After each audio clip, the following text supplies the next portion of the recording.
All right, so first off, I want to thank you for the vulnerability.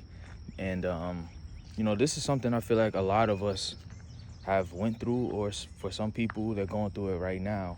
We first must figure out what it is that God is really saying. Is it us and our emotions, or did God really say to be with this person?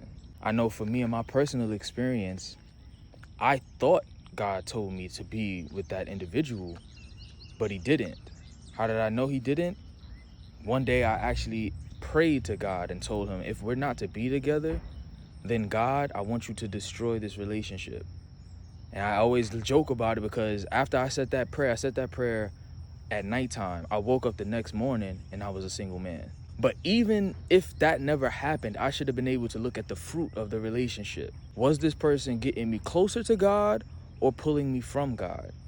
And if that person is pulling you from God, that ain't it. Also, you brought up, your fleshly desires. I'm gonna assume, and if I'm wrong, I'm sure you'll tell me, but a lot of us, when we talk about these desires, because you said it's more than physical and spiritual, so I'm gonna assume you're talking about sex. We're always gonna have these desires because it's how God programmed us, and I don't think it's a bad thing. I think it's just a natural urge you're gonna feel because you're in a relationship. You're being with someone, you're trying to build something with them, you find them attractive. It's a natural thing that's gonna come up. That's not the sin. The sin is when you actually go and put things into play. Don't beat yourself up because you have urges. Now, if you have committed these sins, then I encourage you to pray and to start being more intentional about how you're going to honor God while in this relationship.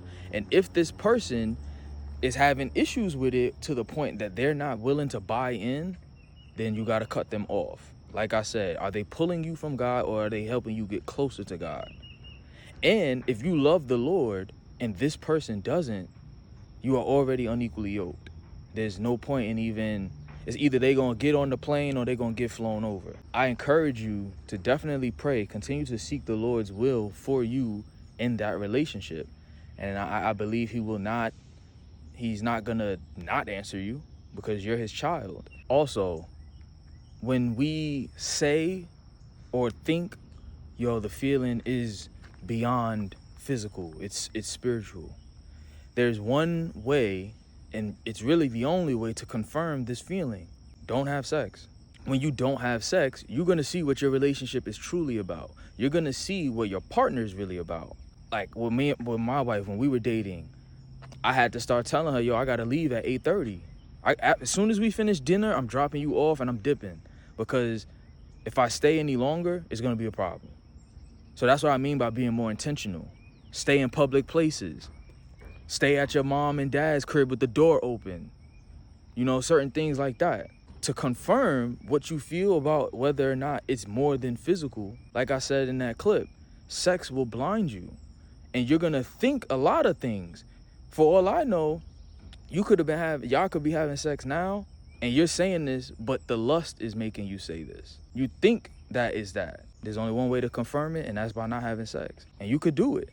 Involve God, bring him in, pray, read the word, see what the scriptures say about sexual immorality. A lot of people think the Bible doesn't speak on premarital sex, but it does. When you understand what sexual immorality means, is anything outside the confines of a husband and a wife having sex. It's only for one husband, one wife. For this reason, a man shall leave his father and mother and cleave unto his wife. So I hope this really helped, and I hope this helped other people who feel the same way you're feeling. Y'all stay up, stay blessed, peace and love, and may the Lord be with you.